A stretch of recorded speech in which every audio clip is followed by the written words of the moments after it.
Big sight, new, Hank, Coco, Big Sir. Y'all know how this shit go. You know, all eyes on me. Motherfucker all jiggy. Roll up in the club and shit. All eyes on me. All eyes on me. You know what? I bet you got it twisted. You don't know who to trust. So many player hating niggas trying to sound like us. What's going on, guys? Welcome to another episode of the Health and Hustle podcast. This is episode 6. So on today's show, we have for you our first health topic, and then we're going to get into seeking mentorship as well from whoever or whatever field you're in.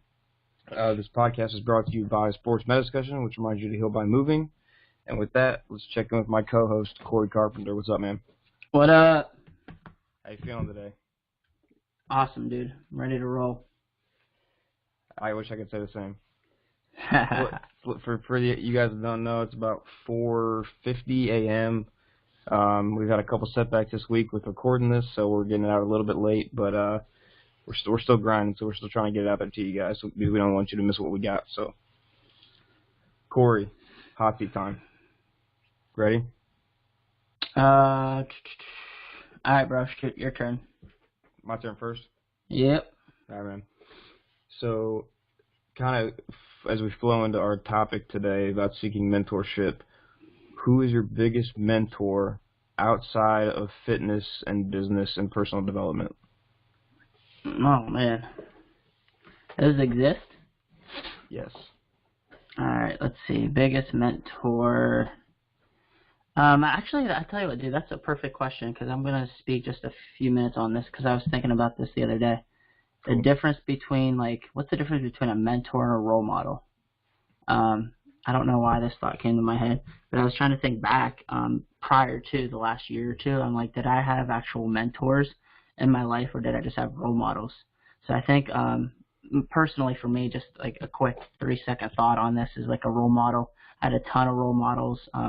My family, I would consider role models, some coaches and teachers and different things.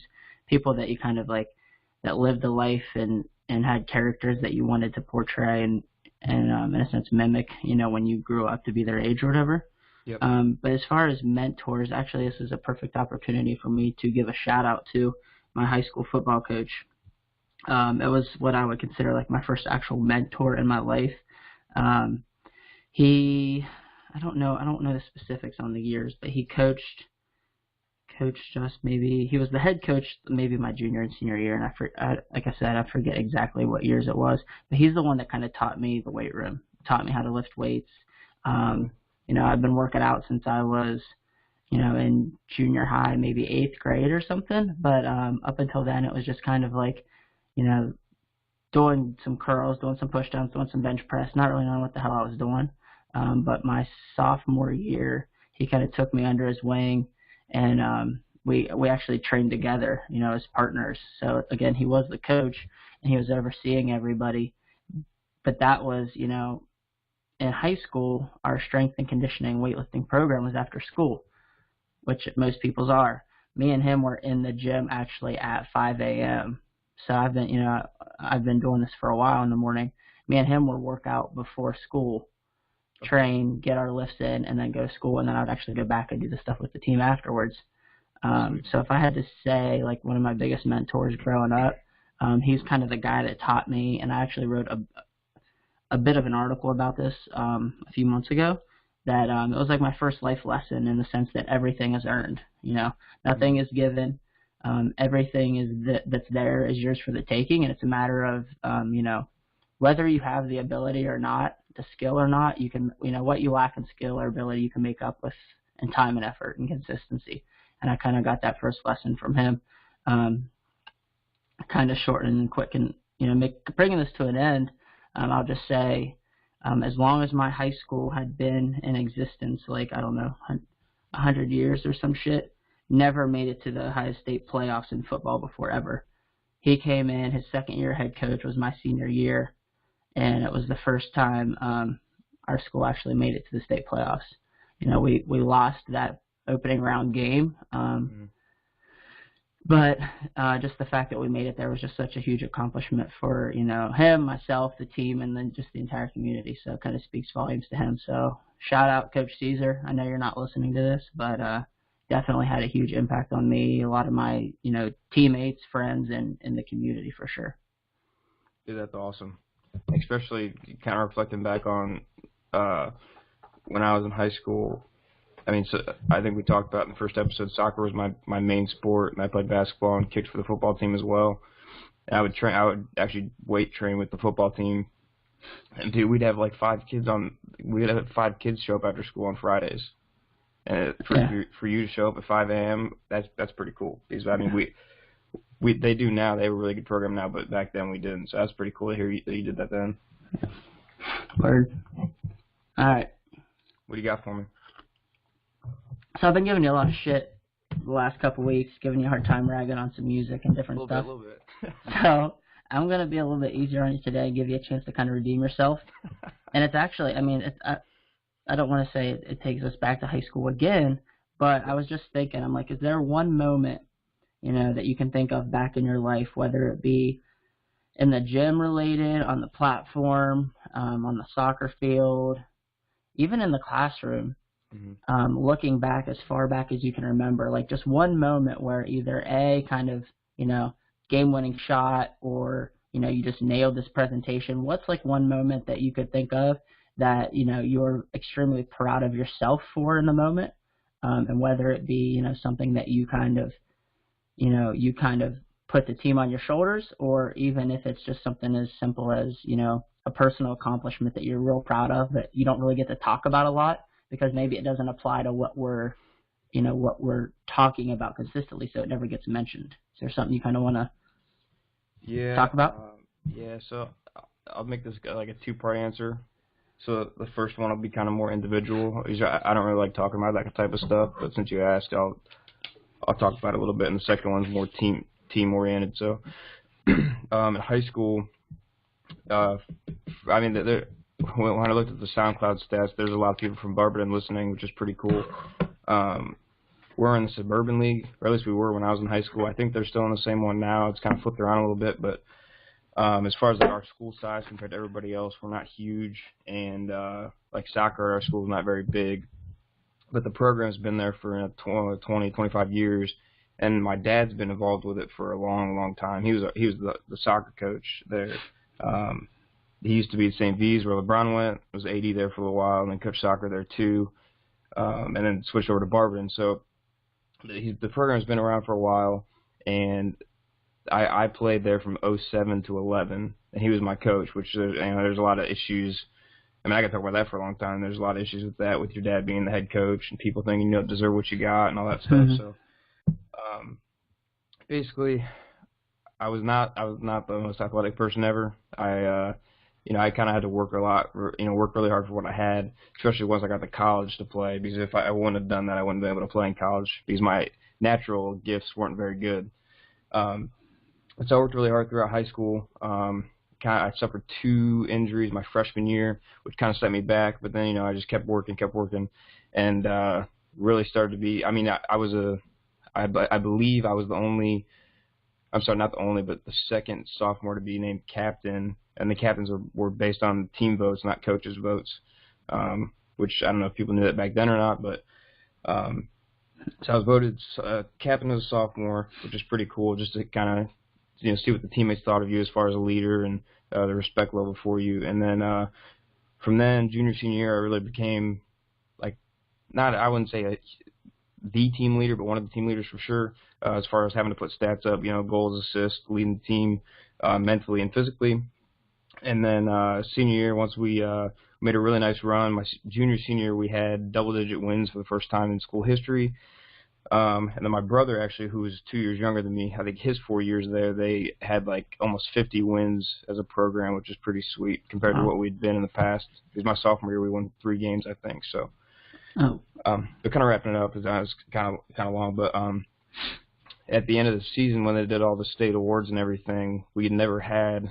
This is kind of anticlimactic because it's going to sound like I won All-State, but we never had an All-State player before in school history, and basically I didn't get All-State, but based on what I had heard and based on the coaches' votes around the state, I think, like 1 or 2 votes away from getting honorable mention, which, I mean, I had the most votes in school history as far as that voting, which I took a lot of pride in just because I was never the most athletic, never the most gifted, but I had so much pride in the program and in the school that made me work so much harder to kind of be the best I could be for the program, to give back to everything it had done for me, coming up from youth through high school. So that was kind of my big one.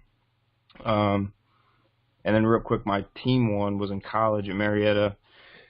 Kind of the same situation, freshman year. Well, the year before I was a freshman, they'd won 1 game, so they were like awful. We used to joke that we were the doormats of the OAC, and we basically recruited really hard as far as trying to get people in there who wanted to play, who knew the game. Trying to change the culture, the mindset of the players, even of the coaches. We had a coaching change going into my junior year, and I want to keep this short. So we ended up senior year after winning 1 game as we were coming in as freshmen. We made the OAC tournament for the first time in 5, 6, 7 years, and the moment I'll never forget is walking in to a late night practice on the turf under the lights the night that we figured out that we made the OAC playoffs, and I had the biggest smile on my face ever just because of what that team had done, which doesn't sound like a huge deal because, I mean, we were the 6th seed out of 6, but just getting back to where we were, because 4 years earlier than that, I never would have expected to be there, so it was kind of cool. So those are my two situations. Cool. Yeah, man, I like it. Sweet. So before we get into topics, Corey, you got anything coming up this week? Anything that you may have done or you plan on doing? Well, I've been talking for the last month about going to see John Maxwell. And then if you've ever listened to anything I've ever said over the last year, you know that he's my number one go-to for personal development. I listened to all of his books, read as much as I can. So I finally got to go see him last night. He had a leadership forum in Circleville. So after work, I went down there and got to listen to him speak for about 45 minutes. And it was awesome. He talked about some stuff that I'd never heard before. It was some new stuff he was working on for his new book. Just fresh, new content that I hadn't heard. It was really, really great. I could literally listen to this guy talk for hours. So 45 minutes didn't seem like much, but it was pretty cool. The dude sold over 26 million books in the world. Trained with something like over 5 million leaders.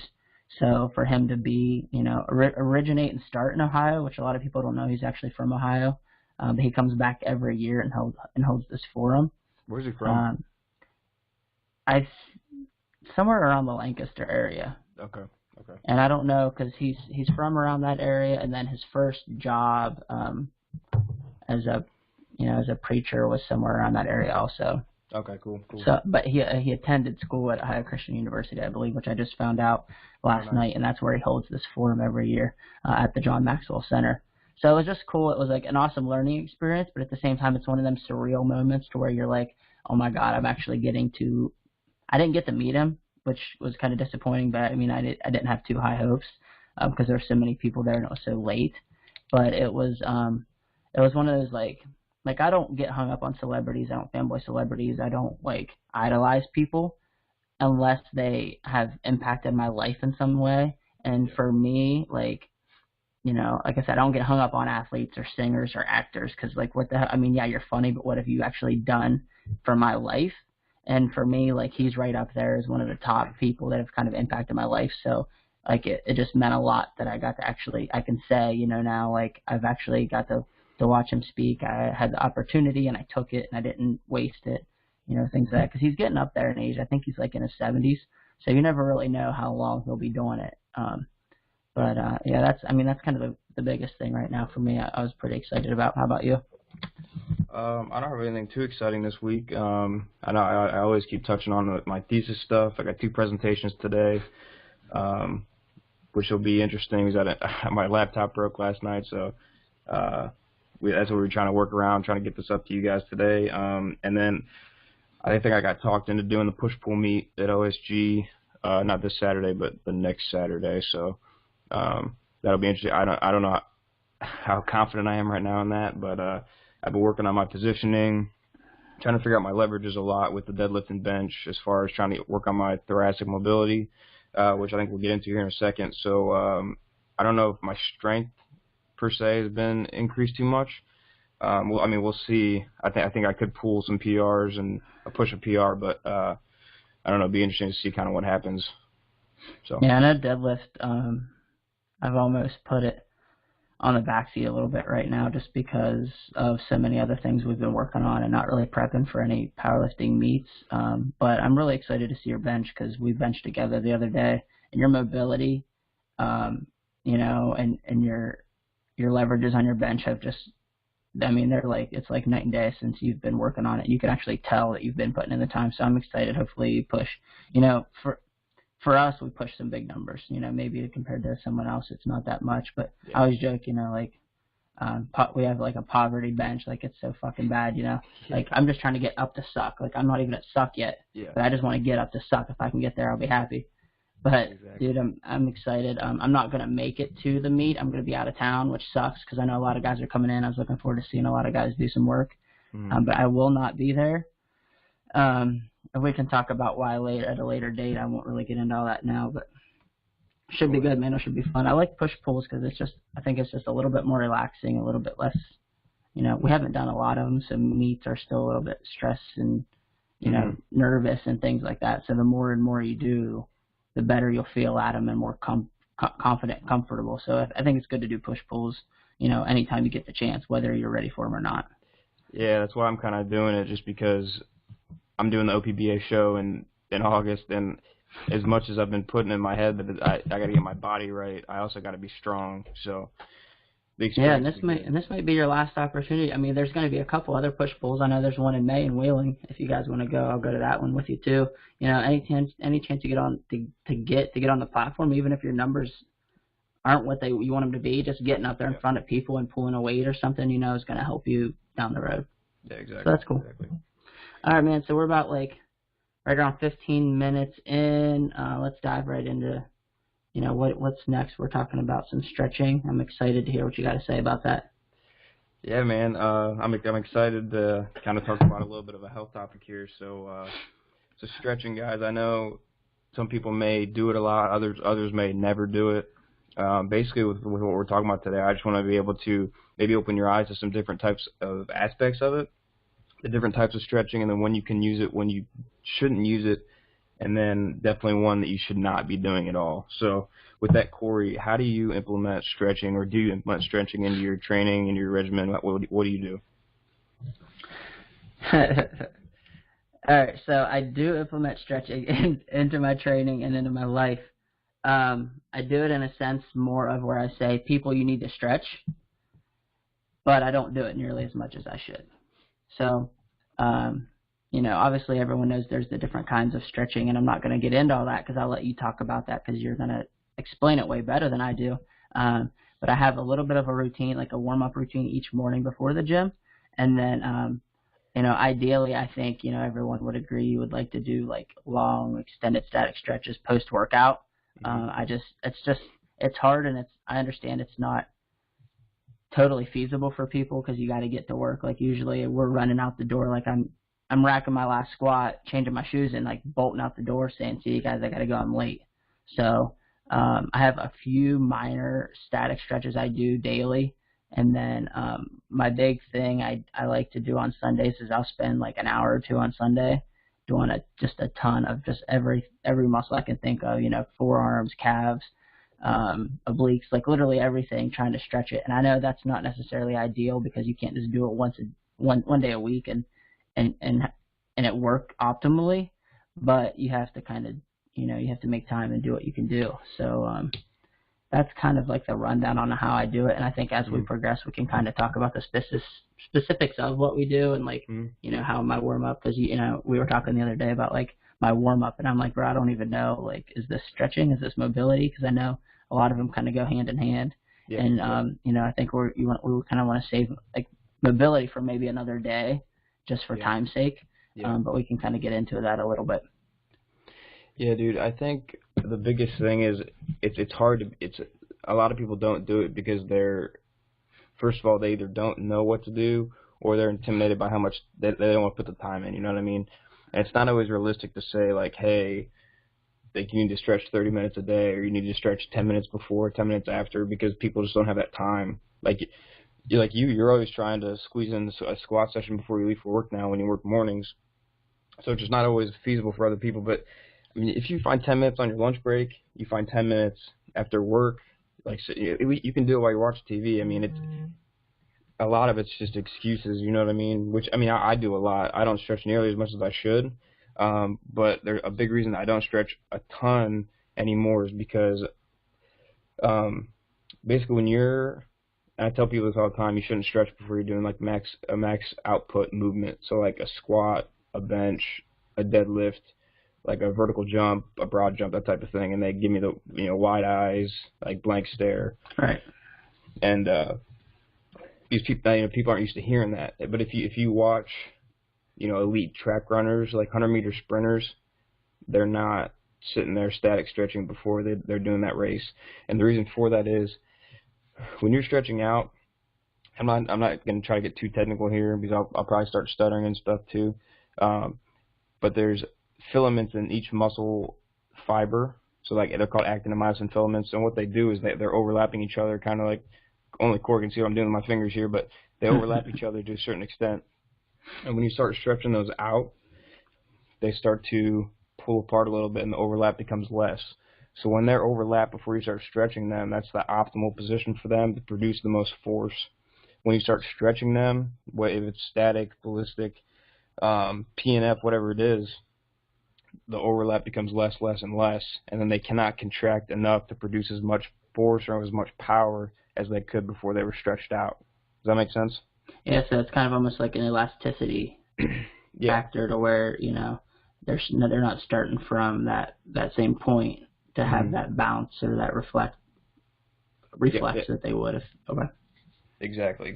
So, I mean, with that being said, that's why I tell people, I mean, so say you're doing like a 100-meter sprint or something like that, or you're testing your vertical jump, or you're doing a squat max for that day. My biggest thing is to do a dynamic warm-up. So, I mean, that's just any kind of movements that properly warm up muscles. So, I mean, it could be, if you're in a gym, I don't know if you're going to be doing like high knees, butt kicks, side shuffles, karaoke, high skip, quick skip. I mean, those are examples of dynamic warm-ups. Those are great for sport. Then that's kind of what I do with my athletes. If they ask me to kind of implement one of those, it's just a progression of getting moving, getting warmed up, because you want to warm the body up. I mean, ideally, you want to break a little bit of a sweat in the warm-up to make sure your body's ready for activity. Corey, you and I were talking about this last night. When I was training for soccer in college, usually in the summers, the end of the summers, I'd be working with the high school football team. So they'd only practice like three hours a day, so the rest of the time was mine. So probably for a lot of people out there, they don't have the time that I did, but I was able to dynamically warm up and stretch for 30 to 45 minutes before I trained. It's like training what I'm talking about training now is running to try to get in cardiovascular shape for soccer, and then I would take another 30 to 45 minutes afterwards to dynamically cool down and stretch. You know what I mean? So it's very important. But like I said it before, it's not feasible for everyone, but it is super important. But I will say static stretching or any type of stretching, if you're not doing a max effort movement, so, like I said, squat, vertical jump, whatever it is, stretching is awesome. And I recommend it to everybody because it puts you in better positions as far as, it helps you find your leverages. I mean, because if your hamstrings are tight, for a deadlift, for example, you're not going to be in the correct position to be able to pull as much weight as if you would be if you were in the correct positioning. Right, and I think, trying to get back to the actual stretching aspect and, the static stretch, I think everyone would agree it's beneficial. I think a big reason people don't do it, and actually I remember having this conversation with somebody like way, way, way back, because we were kind of joking about, how like most lifters are just like balled up, like I don't know what the hell, all hunched over, like not loose, whatever you want to call it. And You can go out there and you can bang out squats, you can bang out some bench press, you can bang out some bicep curls, you can do all this shit, and like whether you see instant growth or not, you feel the pump, you feel the actual muscles growing, you feel the blood rushing into them, and it boils down to the problem with society of this day in general is instant gratification. You feel that stuff instantly, you feel the results from it instantly. Stretching is something that, yeah, if you do it right, you do feel better instantly. That's why, like, I always feel better when I'm doing it, but you don't see the results from it. If you practice benching every single day, or you practice squatting every single day like we do, you see the benefits from that almost instantaneously in the growth of, whether your numbers go up or your strength goes up or your quads are growing. But with stretching, you don't actually see that stuff. So it's almost like you kind of put it on the back burner because you don't really know if it's working or not until, you do it consistently enough to feel the benefits. Yeah, I agree with that. It's tough because, I'll get if one of my athletes at the high school is having some type of issue, either if they're if they're sore, if they might have had a minor strain, or they're just trying to run faster, jump higher, whatever it is, and I give them some a little rehab plan to do that includes stretching. They do it one time and they come to me the next day like, Todd, I don't feel any better. Like, what's wrong?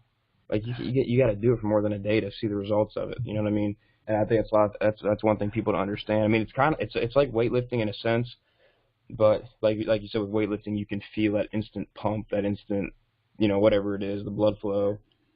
But with stretching, it's a little bit different. So I think that's something that people kind of shy away from because they don't feel the instant gratification.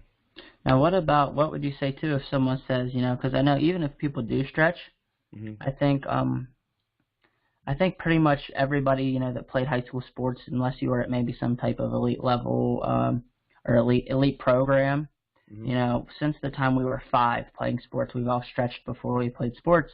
But what was it? It was that bend down, touch your toes, count to 10. Put your, pick up your foot, stretch your quad, count to 10. Is 10 seconds really enough to even get the benefit, or does it take 15, 20, 45 seconds, right? I mean, I think it's one thing to stretch for 10 seconds, but if you're really doing it right, do you need to be doing it a lot longer?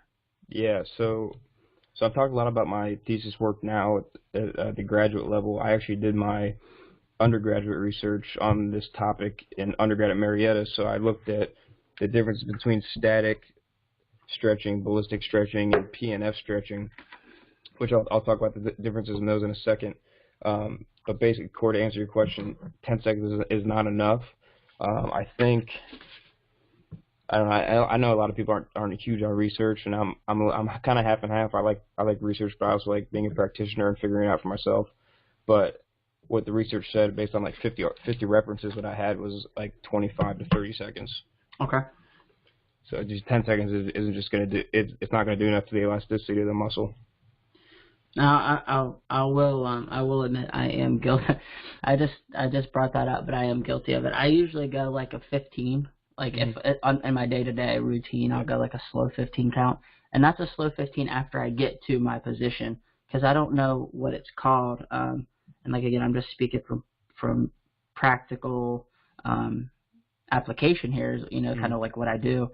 If I'm just to make it simple for everybody, if you're bending down to touch your toes, you don't hit that point instantly, right? Like you kind of easing down to it. You find that point to where you feel the stretch and you stop a little bit, and then you kind of slowly ease your way down a little bit farther. And I don't know, I'm sure there might be a term for that, but I don't start my count until I find that farthest point or the farthest stretch or my end reach. Yeah. Does that make sense? So like it's not like you bend over and start counting. Like you really got to kind of let yourself feel the stretch, and then a little bit farther, and then start counting.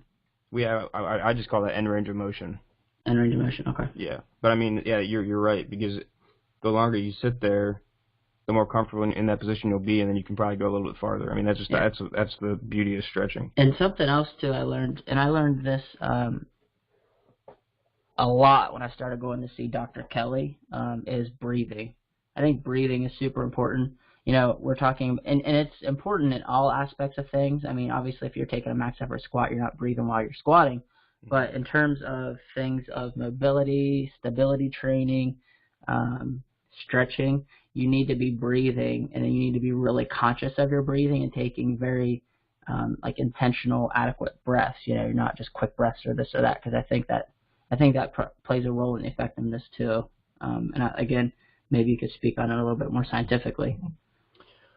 Breathing is, I mean, basically when you're stretching, you want to be relaxed. So if you're breathing or if you're not breathing and holding your breath, you're not in a relaxed position. I mean, like you said, with squatting, that holding your breath, it's called Valsalva maneuver. It's actually scientifically proven to help you lift more weight, which we can talk about some other time. But yeah, you want to be relaxed. You want to be loose when you're stretching. If you're tight, I mean, you're not getting the most benefits of what you're aiming to do with the stretch. As far as I want to talk just real quick. I want to talk about the types of different stretching before we get out of here and get on to our next topic, because I think this would be good for people to know. So, real quick, Corey, I'm not trying to put you on the spot here. Do you know, like, the difference between static, ballistic, and PNF? Static, I do know, or at least I think I know. Static is just, stationary, not moving. What's that? Stationary, not moving, stretching. When you say stretching, what everyone thinks about, and then ballistic, I think, is like the way I was taught ballistic stretching is like similar movement pattern of a static stretch, but like literally almost bouncing. So like if you're bending down, touching your toe thing, like I keep coming back to, it's almost like you're not just slowly hitting that range of motion. You're like doing a freaking like Winnie the Pooh, like bending over, touching your toes and back up kind of thing, like to get that kind of like forceful stretch. And I don't know, I'll be honest and say, like, there's certain movements or certain muscles that feel good when you get that little bounce and stuff, but I don't think, I don't know that that's necessarily the best way to go about it. Yeah, dude, those are like textbook definitions, man. Those are good. Yeah. So yeah, I know a thing or two, whether I believe it or not. so static stretching, for you guys that don't know, Corey. I mean, Corey hit it right on the head. It's basically an isometric stretch. So there's just, I said isometric. It's a stretch of the muscle where there's no movement. So it's just a static. I mean, it says it in the name. There's no movement to the muscle. You're just holding that position for, like I said, 25, 30 seconds. Ballistic stretching is bouncing, like Corey said, bouncing basically to the end range of motion. And basically what that does is it activates the stretch reflex. And I mean, when you're doing that, I'm in my head, I'm thinking of like a leg swing. If you're going to hold onto a wall and you're swinging your leg side to side, that's the one I see the most. Is, I mean, you're putting so much tension on those tendons and that muscle tissue that you're causing the stretch reflex to push it back to where it wants to go. I mean, it's our body's protection mechanism, and we're activating that. So when you think about it that way, this is making sense to me now. Okay, I gotcha. You know what I mean? Our body has our tendons have the stretch reflex to protect ourselves from injury, but then when we're doing this ballistic stretching, we're activating that. Like it doesn't make any sense. So if I could say one thing to you guys listening, is really, really try to get away from doing that. What's up? So I mean, I think the reason most people do it, the reason I do it, because I'm guilty of doing that leg swing thing a lot. Mm-hmm. And I think maybe it depends on what time, where you're at and what you're doing. But you're not actually, so it feels good, I think is what I was getting at. It does. The reason you do it is because if I'm doing that swing, it feels good. I can feel that stretch a little bit on my piriformis, and I'm kind of moving. So I think I'm getting warmed up. But what you're saying is you're not actually stretching your muscle, and you're not activating it and getting it ready to move. All you're doing is throwing it into that quick stretch reflex. And then when it comes back, your body is saying, "No, get back to normal. We don't like that." So you're not actually doing anything productive. No, it's almost counterproductive. Dude, that's I love it, dude. I'm learning so much. It's not even 6 a.m. Cool, man. All right, and the last one, PNF stretching, which the PNF stands for proprioceptive neuromuscular facilitation. So basically, those are just three really big words that. It's just, I think it makes it sound. I love it when you say them. Too scientific, but basically it's using different bouts of contractions and stretching to improve flexibility. And this is the main one I did my research on in undergrad, and it's by far my favorite type of stretching. So I'll use like the basic hamstring stretch, for example. So like you have to have a partner for this. So like if you see somebody cramping up on a football field, and somebody's running out there to stretch them out, that's kind of what I want you guys to visualize with this. So the goal of PNF stretching is to activate reciprocal inhibition, which basically means, I'm going to go back with definitions here. Reciprocal inhibition is the relaxation of an agonist muscle, so you can get a farther stretch of that muscle. So the agonist muscle is the muscle that's being contracted, and then the antagonist muscle is the opposite one. So for this example, the hamstring is the agonist muscle, the quadricep is the antagonist muscle. Okay, so and there's 3 different types of PNF stretching, which I don't really want to get into, but for this example, and the one I did my research on, it's called hold relax. Okay, there's contract relax and contract hold relax, but they have the same premise around them. So if I'm stretching your hamstring back. Okay, I stretch you back passively, so I'm pushing on your leg until you tell me to stop for like 10 seconds.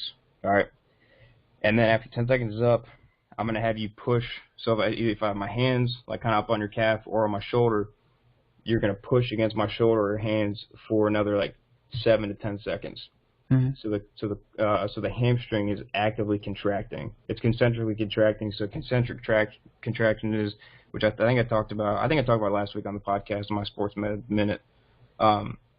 Is when the muscle's shortening. But so you have that active contraction of that. So after that contraction is over for 7 to 10 seconds, that muscle, it causes relaxation of the antagonist muscle. Okay, and then I passively stretch you for 7 to 10 more seconds, and then it actively allows you to get more range of motion. Okay. Does that make sense? Yeah. So I don't know, I spit a lot of words out there, but I think that's the premise around PNF stretching. It's basically the autogenic inhibition and the reciprocal inhibition of allowing the relaxation of those muscles, the antagonist muscles and agonist muscles, to allow you to get into a farther range of motion. So that's something I tell you what, and I didn't even know what it's called because, again, like I said, I'm not up on these cool words. One of my warm-ups, and I think this is, now that you mentioned it, is like that PNF stretching is, mm-hmm. I before I squat, like glute bridges, band around the knee, activating abductors, and that is inhibiting. Maybe that's not the right word, but the hip flexors. And then I do the triplanar stretch where, you got one knee down, one knee up, you're leaning back and you're stretching from your quads. You're leaning back, you're arching your arm up and stretching all the way from your hip flexors all the way up through your oblique. Is mm-hmm. that an example of that PNF, or is that something different? Or is that just like a mobility tool? Well, I would say the triplanar stretch, and I've actually never done that, so I'd be interested to see it. I think that's more of a stat. Are you moving around during that? No, other than actually increasing my range of motion as I go, it's not necessarily movement. Okay. Yeah, that to me it sounds like a static stretch. I mean, maybe if I saw it better, I could tell. Okay. But as far as the hip and glute bridges you're talking about, that's honest. Are you just bridging up? Yeah. Okay. Yeah, that's more of a dynamic movement. Okay. Yeah.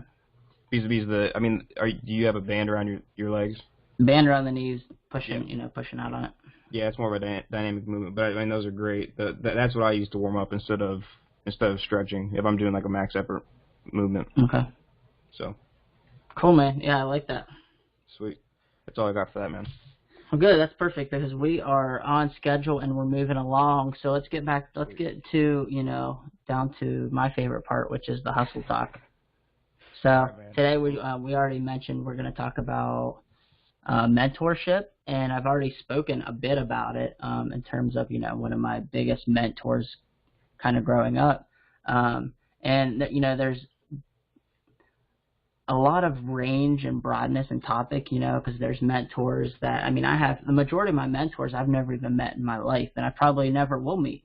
But with books, with YouTube, with the internet, with iTunes, there's so many ways to have mentors that you've never even met. And I was just thinking yesterday, and I kind of mapped out my mentors because I have mentors for fitness, for business, for what I would say like motivation and inspiration.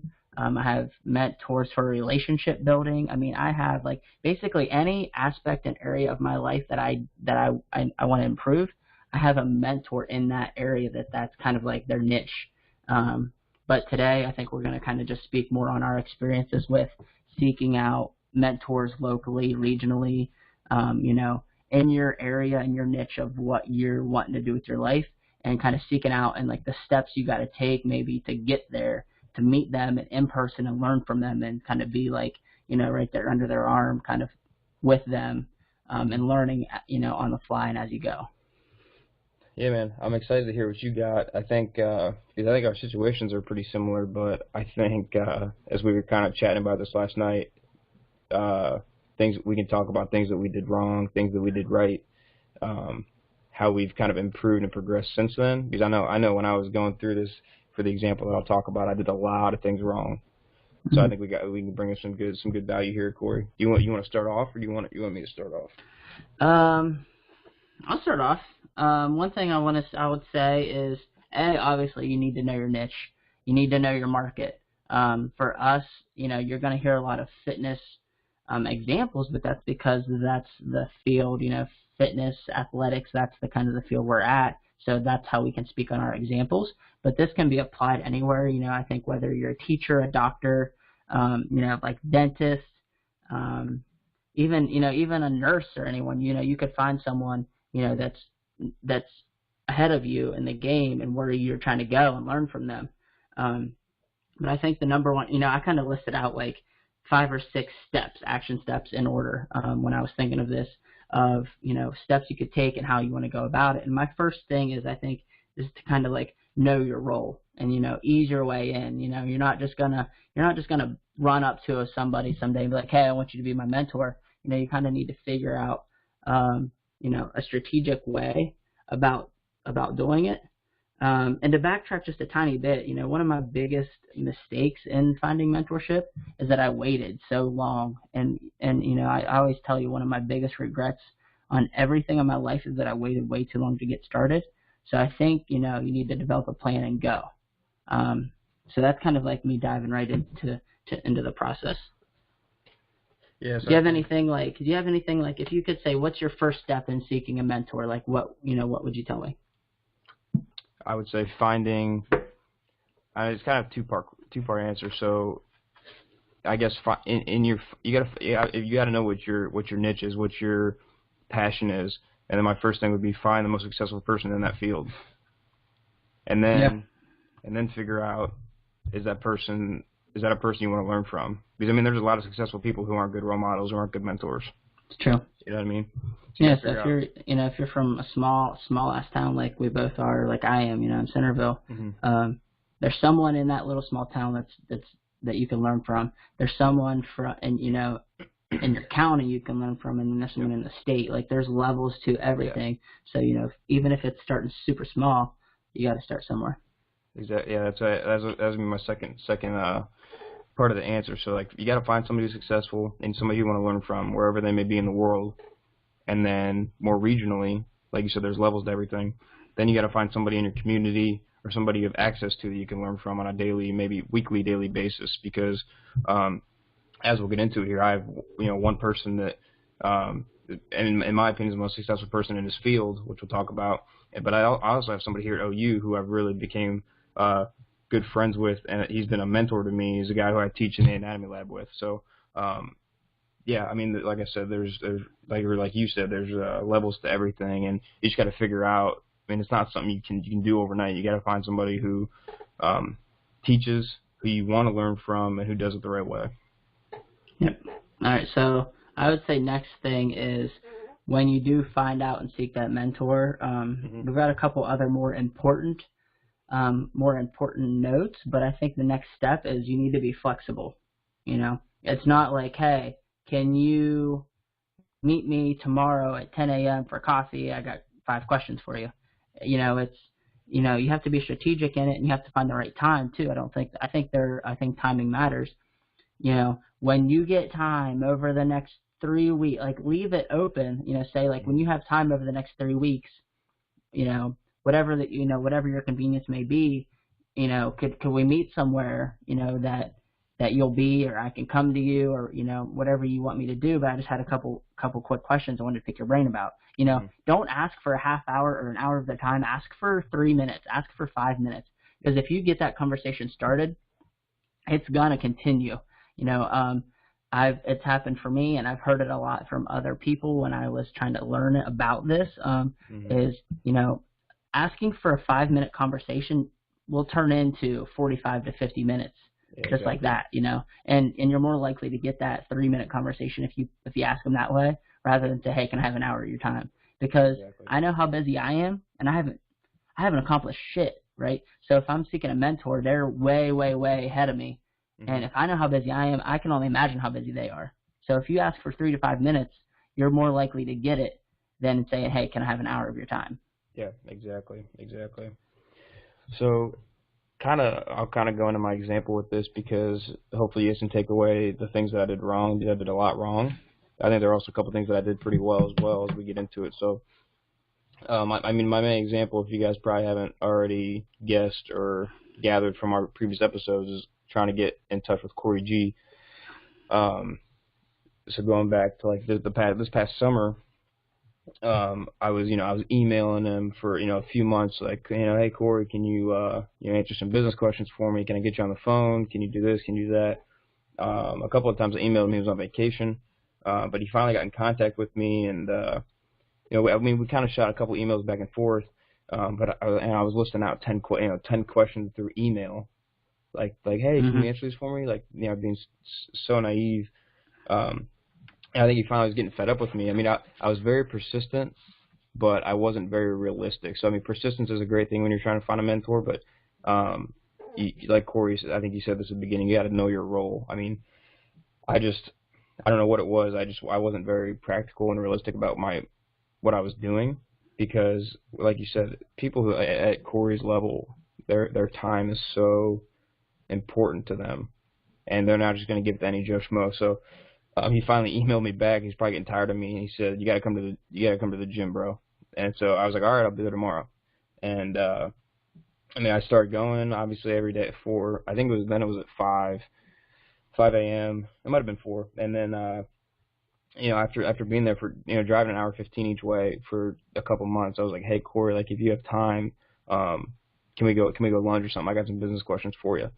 And I got a little business proposition for you as well. So, and then he was like, "Yeah, sure, dude." And then, I mean, literally, at that point, if you know Corey's schedule a little bit, I'm not even really taking away from his time there, because he's lunging anyways. I'm just kind of tagging along with him. You know what I mean? Yeah. And then I'll kind of talk about how that progressed here in a second. But Corey, I want to hear some of your thoughts on that too. Yeah. So, as far as your adults, you kind of hit that spot on. I think my biggest I don't want to say I didn't do anything wrong. I just think I will say that I started this process a little bit earlier. So, like, I started going there in December of 2015 for the same but like for the same reason too. I wanted to be around him. I wanted to learn. I wanted to soak up as much knowledge as I could. I started going there in December of 2015. I didn't even start training with him until the summer of 2016. So I went there for 6-7 months, and kind of did my own thing, but was around him and learned and listened, and then you listened? I started asking him. Yeah, that's something I could talk about here. Yeah. Shortly, but so again, like I said, I started doing all of this in December of 2015. I knew at one point I was transitioning to being personal trainer, getting in the fitness industry, all these different things. Corey didn't even know I had any of these intentions until the fall of 2016, and he actually found out from another person. They said something about what I was doing. He's like, "Oh, I had no idea," because I wasn't just badging him with shit. Like, I was just there listening, absorbing, soaking up all this knowledge, and I put in the work, and I proved myself, with my workouts and my work ethic and my dedication. So it wasn't like I was just like right out the gut, like, hey, how do I become a personal trainer? Like, I just knew that within the next year, 18 months, that's what I was going to be doing. So I'm going to start now, and I'm just going to soak up as much knowledge as I can, because I think one big problem or one big, don't, that a lot of people have, and it drives me fucking crazy, is people just come at them with questions, and and again, not to knock on you, because you said you had like your 10 questions, but have you done your research before you ask the question? Have you looked at every single article ever written on this individual, every single YouTube video, every single interview, every single podcast?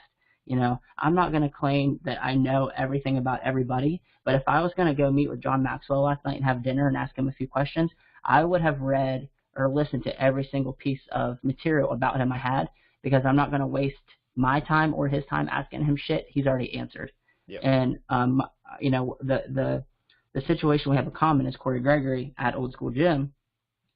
I can say with literally 100% confidence, before I started going there, and it continues to this day, every interview he's ever done, every YouTube video, every article he's ever written, I don't want to say every workout he's ever written, but any piece of material or questions or things, knowledge and content he's provided, I have researched it, sought out for it, found it, learned from it, and I didn't waste my or his time asking him shit he's already answered. And I think that's huge. I think a lot of people, because I know it happens to me, they'll be like, hey, Corey, and they'll ask me this question. I'm like, dude, did you even Google it? Because if you Google it, that's the number one thing that pops up. Yep. So I think it comes back to not people not wanting to put in any legwork. Mm-hmm. Yeah, I agree. I think kind of going back to my example. I mean, Corey, the way you did it was pretty sweet. I mean, your patience was very, very admirable. I mean, people want it now. I mean, that's how I was at the beginning. You know what I mean?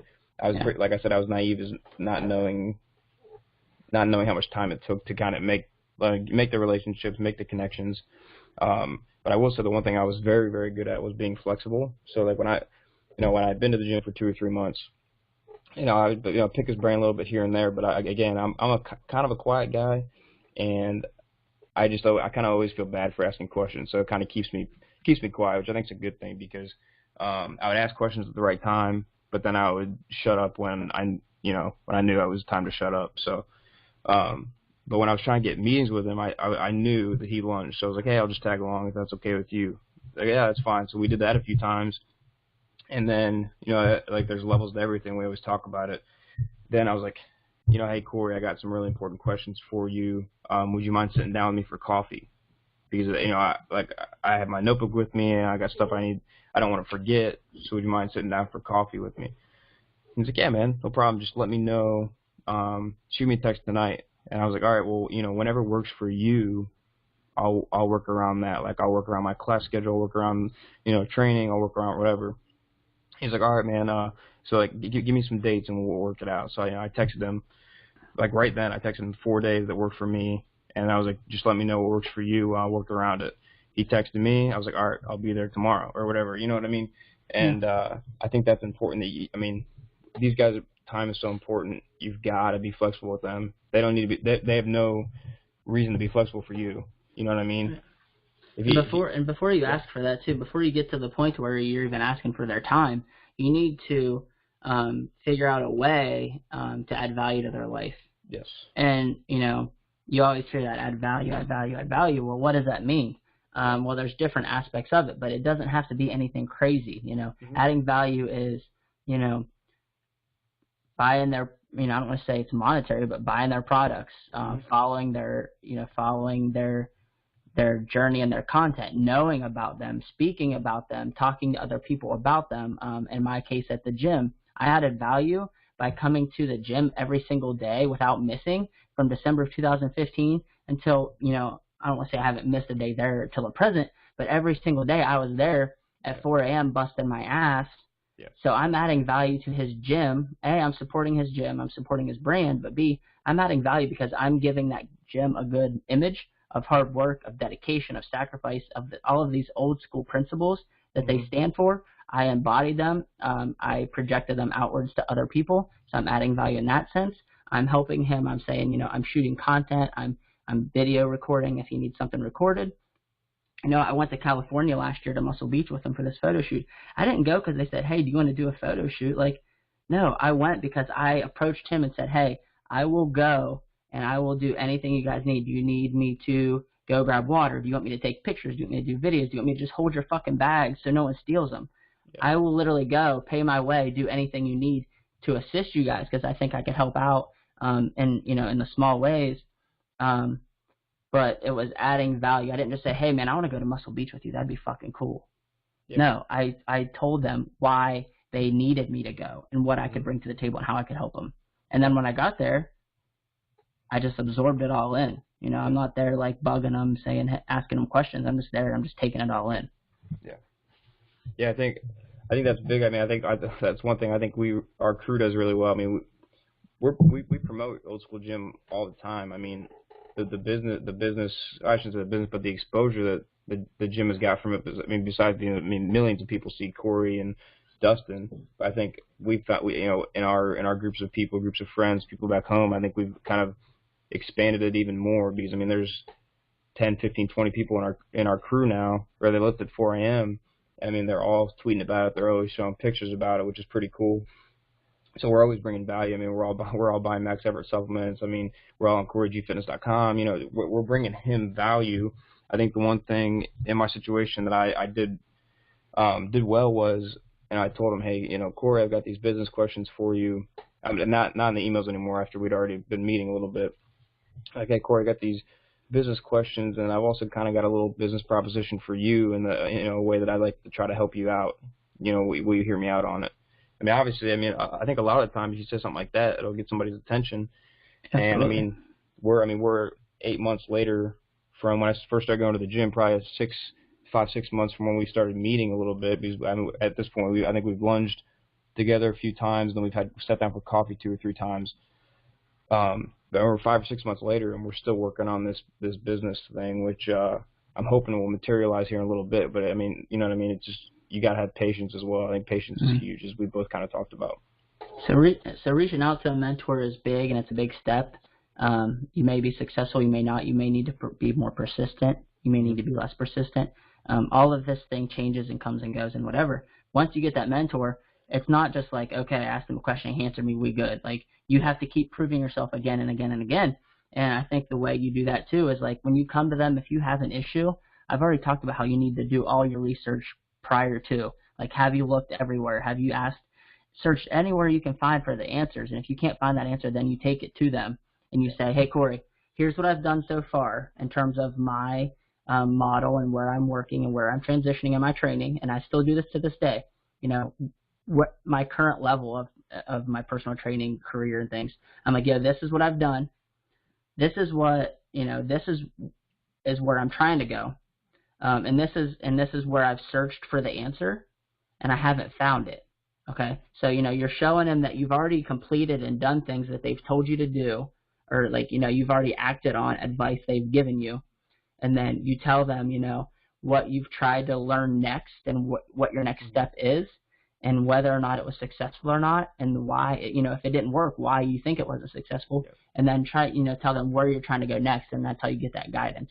If they just keep answering your questions and you're not fucking acting on anything, exactly, they're not going to keep helping you. You have to continually prove yourself again and again and again, and I think it comes back to knowing your role. And, just because they answer your question once or give you the time of day doesn't mean you're in. You got to keep proving yourself over and over and over.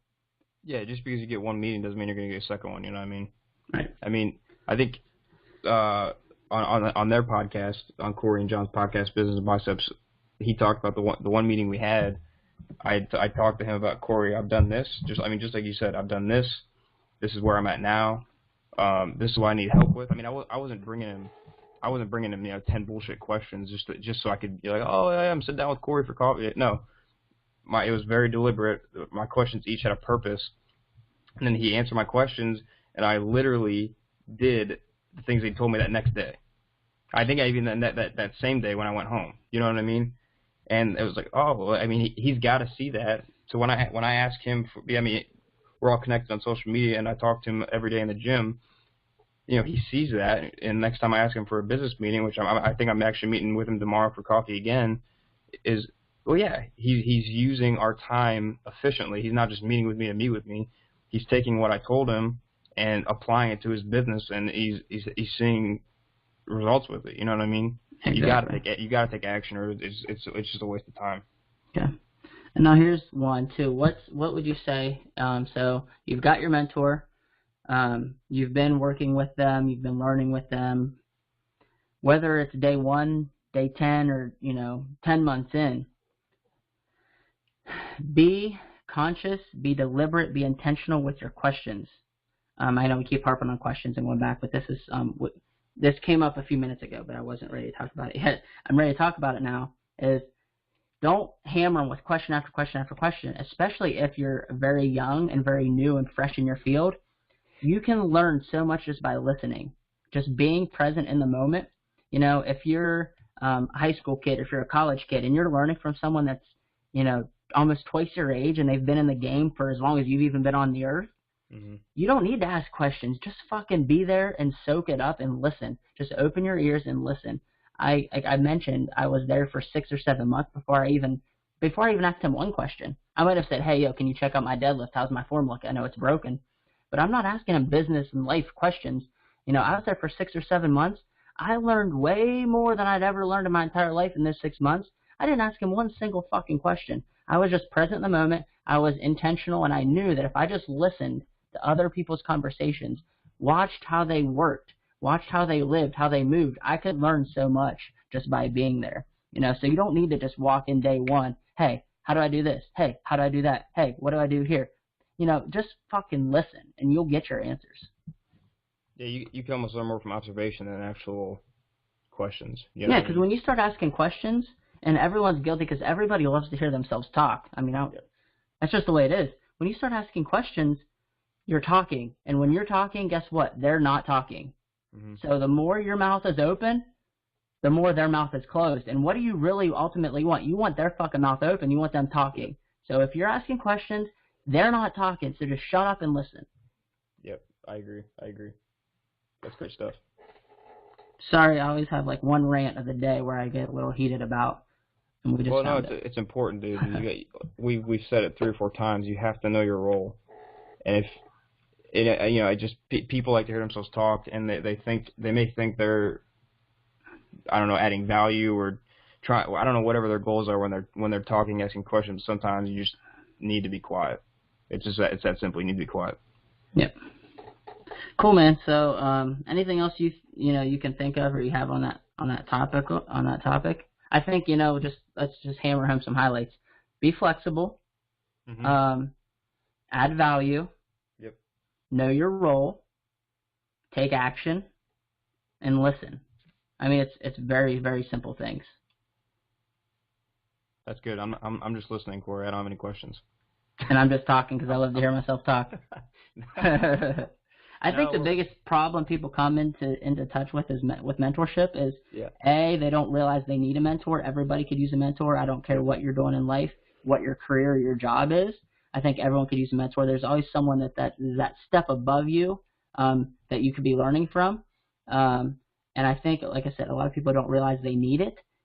B, a lot of people don't know who or where to find it, and then they don't take action. And which is what we always talk about is taking action. So I think, that's just the biggest thing. Don't tweet about it, be about it. I love that. Or if you can, do both. Yeah. If you can tweet about it and be about it, do that. That's better. Yeah, I like tweeting. I like doing too. All right, man. So let's wrap this shit up. It's leg day, so I'm gonna go hit the squat rack. But before we get out of here, I know one thing I wanted to leave you guys with, hashtag Corey's quote of the day, is, and this is it's kind of cheesy, but I love it because I love cheesy. You're supposed to leave footprints in the sand. Most people leave butt prints. Right? It's corny. So I love it though, because at the end of the day, when you're at the end of it all and you're looking back on your life, say, use the beach as a metaphor. You're at the beach for your entire life, and you look back when you stand up. You're like, are there footsteps? Did you leave a mark? Did you make an impact, or did you just sit your ass down there and just watch life pass you by? Did you just watch the waves roll in? So I think that's just something. It doesn't really necessarily pertain to mentorship, but I just think you need to be moving. You need to take action, and the biggest thing I'm learning right now in my personal growth is impact. and intentionality. So you need to be very intentional with everything you do in life, and you need to, my biggest thing right now is make an impact. Everybody can make an impact, and I learned a little bit more about this last night. I heard a story about a 7-year-old, and we'll talk about it another day, but he wanted to make an impact, and he knew at such a young age he wanted to impact other people's lives. But he's only 7. How the hell do you do that? You know what he did? He held the door open for every human he saw that day, and he continued it forever, but the story just pertained to one day. He felt so great. He had the best day ever. He held the door for 47 people, and when he didn't just hold the door for them. When they walked in, he smiled. He said, "Have a great day." He impacted those people's lives, and it's so minor. Like, everybody can make an impact. I don't care where you're at in life. You can impact others, and it's just a matter of being intentional about it. That's cool. I like that story. How about you, man? You got anything for me before we go? Yeah, just real quick. I guess this is going to make me sound bad, I think, after what we talked about. So I tweeted yesterday that I was going to have some the clips about each phase of pitching for baseball, and I did not get my clip up because my computer broke last night. I got hit by a baseball practice. That's so funny. I mean, it's ironic. That is pretty ironic. I didn't even think about that. But so I'm still gonna get those up today. I don't think I'm gonna be able to have the moving clips that I wanted to, because they were each broken down into the millisecond of each pitching motion that I wanted to talk about. So I guess I'll just have to get some pictures from Google or something if I can find some good ones. But I'm still gonna get those up there. There's 6 phases of pitching. I'm gonna talk about each one, the specific important aspects of each, as far as what you can improve on to optimize your velocity of throwing and reduce your risk of injury. So if you're a high school baseball player, pay attention to this. I'm hoping to do one for softball pitching as well too. That's a little bit more advanced. So cool, man. Looking forward to it. Sweet, man. All right, let's get him out of here. I hope you guys. It's actually Hump Day right now. We never do this on Hump Day, but happy Humpday Hustlas, and we'll see you guys next week. Cool. Guys, have a good day. Peace. Peace. Hating niggas trying to sound like us. Say they ready for the funk, but I don't think they know it. Straight to the depths of hell is where them cowards going. Well, all you still down, nigga, holler when you see me. And let these devils be sorry for the day they finally freed me. I got a caravan of niggas every time we ride. Hitting motherfuckers up when we pass by. Until I die, little